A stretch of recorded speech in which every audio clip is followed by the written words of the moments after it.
ദൈവസ്നേഹത്തിൻ്റെ കാര്യം പറയുമ്പോൾ എപ്പോഴും നമ്മൾ ശ്രദ്ധിക്കേണ്ട ഒരു കാര്യം എന്ന് വെച്ച് പറഞ്ഞാൽ, അതായത് നമ്മൾ ഈ കൈ കൊടുത്തിരിക്കുന്ന കക്ഷി ഒന്നും മുതലാകാത്ത കക്ഷിയാണ്. അതെപ്പോഴും നമ്മൾ മനസ്സിലാക്കണം. ദൈവമായിട്ടുള്ള ഇടപാടായത് കാരണം ദൈവത്തിനാണെങ്കിൽ ഒന്നും മുതലാകത്തില്ല. നമ്മൾ തലകുത്തി നിന്നാലും ദൈവം അത് സാധാരണ കാര്യമേ ഉള്ളതെന്ന് പറഞ്ഞിട്ട് എഴുതി തള്ളിക്കളയും. ഇത് ഭയങ്കര സീരിയസ് കാര്യത്തിൽ ദൈവം ഇതിൻ്റെ അകത്ത് ഇൻവെസ്റ്റ് ചെയ്തിരിക്കുന്നത് ഭയങ്കര ഇൻവെസ്റ്റ്മെൻറ്റാണ്. എന്താണ്? തൻ്റെ ഏകജാതനെ നൽകാൻ തക്കവിധം ദൈവം അത്രമാത്രം. യോഹന്നാൻ 3:16. എന്തെന്നാൽ അവനിൽ വിശ്വസിക്കുന്ന ഏവനും നശിച്ചു പോകാതെ നിത്യജീവൻ പ്രാപിക്കുന്നതിന് വേണ്ടി തന്റെ ഏകജാതനെ നൽകാൻ തക്കവിധം ദൈവം ലോകത്തെ അത്രമാത്രം സ്നേഹിച്ചു. ഇതാണ് റേഞ്ച് ഓഫ് ലവ് എന്ന് പറഞ്ഞത്. ദൈവത്തിൻ്റെ റേഞ്ച് അതാണ്. ദൈവം ഇതിൻ്റെ ഇനി ഒന്നും ദൈവത്തിൻ്റെ കയ്യിലില്ലാത്ത രീതിയിലാണ് ദൈവം സ്പെൻഡ് ചെയ്തിരിക്കുന്നത്. തൻ്റെ കയ്യിലുണ്ടായിരുന്ന ഏറ്റവും വലിയ സ്വത്ത് നിധി എന്താണ്? തൻ്റെ ഏകജാതനാണ്. ആ തൻ്റെ ഏകജാതൻ സ്നേഹിച്ചതാണ് കുരിശിലെ ബലിയും പാപത്തിന് പരിഹാരവും നമ്മളുടെ നിത്യതയ്ക്കുള്ള നമ്മുടെ വീണ്ടെടുപ്പും. ഈ ഒരു കോൺസെപ്റ്റ് നമ്മളെ എപ്പോഴും തലച്ചോറിനെ ഇങ്ങനെ തീ കത്തിക്കണം. എന്താണ്? ദൈവം തൻ്റെ ഏകജാതനെ ദൈവം തന്റെ ഏകജാതനെ നൽകാൻ തക്കവിധം എന്നെ സ്നേഹിച്ചു. അതിനാൽ ഞാനും എല്ലാത്തിനേക്കാൾ ഉപരിയായി ദൈവത്തിന് വേണ്ടി ദൈവത്തെ സ്നേഹിക്കുകയും ദൈവത്തിന് വേണ്ടി ജീവിക്കുകയും ചെയ്യണം. കർത്താവേ, ഉടമ്പടി എടുത്ത് അതിനായി പരിശ്രമിക്കുന്ന എന്റെ മേൽ അങ്ങയുടെ അനവധിയായ വാത്സല്യത്തെ നിറക്കണമേ. സ്തുതിക്കട്ടെ. ഹല്ലേലൂയ, ഹല്ലേലൂയ, ഹല്ലേലൂയ, ഹല്ലേലൂയ. മഹത്വം, മഹത്വം, ആരാധന.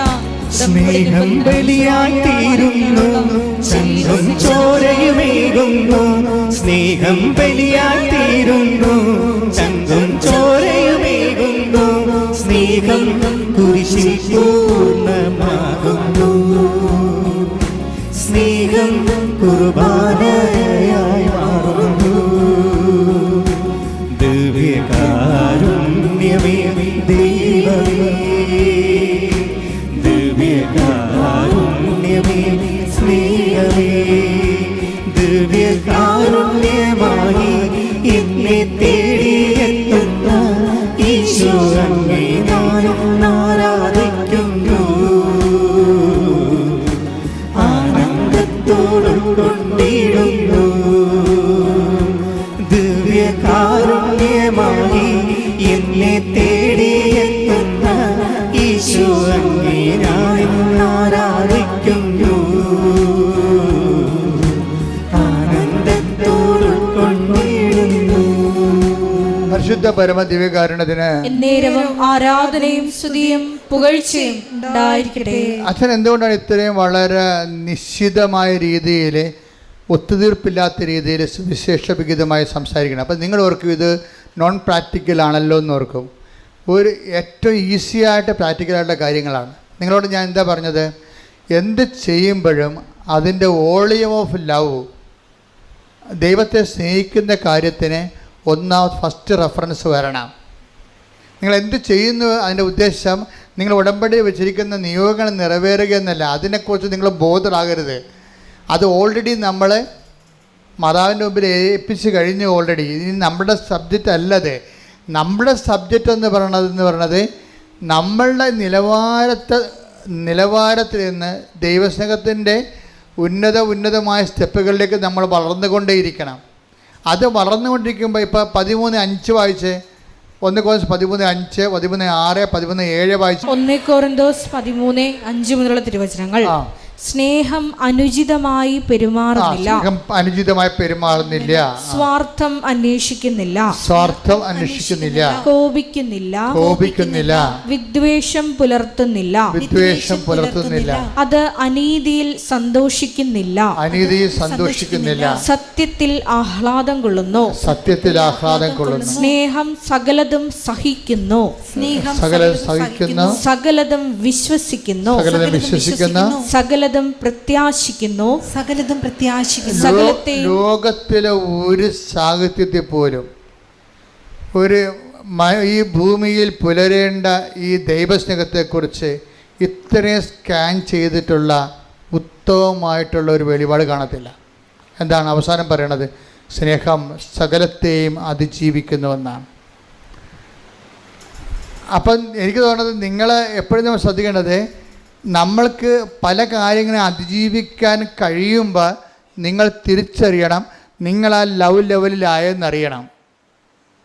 പല കാര്യങ്ങളെ അതിജീവിക്കാൻ കഴിയുമ്പോൾ ജീവിതത്തിൽ അതിജീവിക്കാൻ വേണ്ടി കുറേ കാര്യങ്ങൾ ദൈവം തരും. അത് നിങ്ങളുടെ ലവ് ലെവൽ അറിയാൻ വേണ്ടിയാണ്. അല്ലാതെ ദൈവം നിങ്ങളെ സങ്കടപ്പെടുത്താനോ വിഷമിപ്പിക്കാനോ അല്ല. ഉടമ്പടിയിലാണെങ്കിൽ പോലും ചില സമയത്ത് ചില ഡോസ് തരും. നിങ്ങൾക്ക് വിഷമമുണ്ടാക്കുന്ന സാഹചര്യങ്ങളുണ്ടാവും. പക്ഷെ അത് നിങ്ങൾ ഓർക്കുക, എന്താണ്?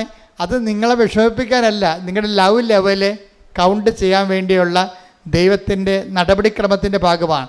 ഇപ്പോൾ ഉദാഹരണത്തിന് ഈ തോബിത്ത് പോകണല്ലേ, തോബിത്ത് പറഞ്ഞിട്ട് തോബിയാസ് പൈസ വാങ്ങിക്കാൻ വേണ്ടി, വെള്ളി മേടിക്കാൻ വേണ്ടി പോവുകയാണ്. പോകണ വഴിക്ക് എന്നാ പറ്റും? ടൈഗ്രീസ് നദിയിൽ ഇറങ്ങി കുളിക്കും. നോക്കിയേ, ഇപ്പോൾ വഴിക്ക് പോവുകയാണ്, പോണ വഴിക്ക് ഉണ്ടാകുന്ന ഇൻഡാസ് കണ്ടില്ലേ?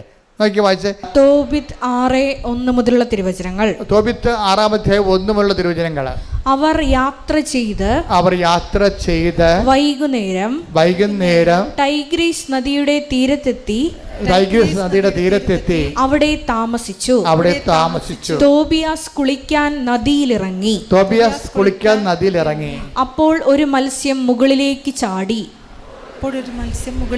അത് അവനെ വിഴുങ്ങിക്കളയുമായിരുന്നു. അപ്പൊ ചില്ലറ മത്സ്യമല്ല കേട്ടോ, 10-70 കിലോ തൂക്കമുള്ള ആളാണ് തോബിയാസ്. അപ്പം അവനെ വിഴുങ്ങണമെങ്കിൽ ഒരു 100 കിലോ തൂക്കമുള്ള മത്സ്യമാണ് വന്നിരിക്കുന്നത്. നമ്മുടെ തൂക്കത്തിനൊത്ത പ്രശ്നം നമുക്ക് ഉണ്ടാകണത് ഓർത്തേക്കണം. നമ്മുടെ തൂക്കത്തിനൊത്ത കഴിവിനൊത്ത പ്രശ്നമല്ല നമുക്ക്. നമ്മുടെ കഴിവിനൊത്താണെങ്കിൽ പ്രശ്നമല്ലല്ലോ. പ്രശ്നമെങ്കിൽ യഥാർത്ഥത്തിൽ വരണത്, ഇപ്പം 70 കിലോ തൂക്കമുണ്ട് തോബിയാസിന്. അവന് വിഴുങ്ങാൻ തന്നെ മത്സ്യത്തിനെന്ന് പറയുമ്പോൾ 70 കിലോനാണോ ഉള്ളത്? അല്ല, അതിന് 100-300 കിലോനുണ്ടാകും. വലിയ സാധനമാണത്. അപ്പോൾ ഇവനെ വിഴുങ്ങുമെന്നാകുമ്പോഴുണ്ട് അസറിയാസ് എന്ന് പറയുന്ന ദൂതൻ ഇവരെ കൊണ്ടുവന്ന് ദൈവം ഏൽപ്പിച്ചൊരാളാണ്. ദൂതൻ കരക്ക് നിൽക്കുന്നുണ്ട്. ഈ മത്സ്യം വെള്ളത്തിൽ ഇറങ്ങി കുളിക്കണ തോബിയാസിനെ വിഴുങ്ങാൻ വേണ്ടി ഈ ഭീമാകാരമായ മത്സ്യം വരുമ്പോൾ തോബിയാസ് പേടിച്ചിട്ട് കരക്ക് നോക്കും, ദൂതനിടയ്ക്ക് നോക്കും. ദൂതൻ പറയും, അതിനെ പിടിക്കാൻ പറയും. അതാണ് വിഷയം. അതിനെ പിടിച്ച് കരക്കിടാൻ പറയും. അപ്പോൾ അത് പറഞ്ഞപ്പോൾ തന്നെ ഈ മനുഷ്യന്, അത്രയും നേരം ഭയം കൊണ്ടിരുന്ന മനുഷ്യന് ഇതിനെ പിടിക്കാനുള്ള ആവേശവും ആരോഗ്യവും കിട്ടും. ഒരു പ്രശ്നം ഉടമ്പടിക്കാലത്ത് ഉണ്ടാകുമ്പോൾ ഓർക്കണം, അത് തരണം ചെയ്യാനുള്ള കഴിവ് ദൈവം നിന്നിൽ വളർത്തിയിരിക്കുന്നെന്ന്. കൈയടിക്കട്ടെ, ശ്രദ്ധിക്കട്ടെ.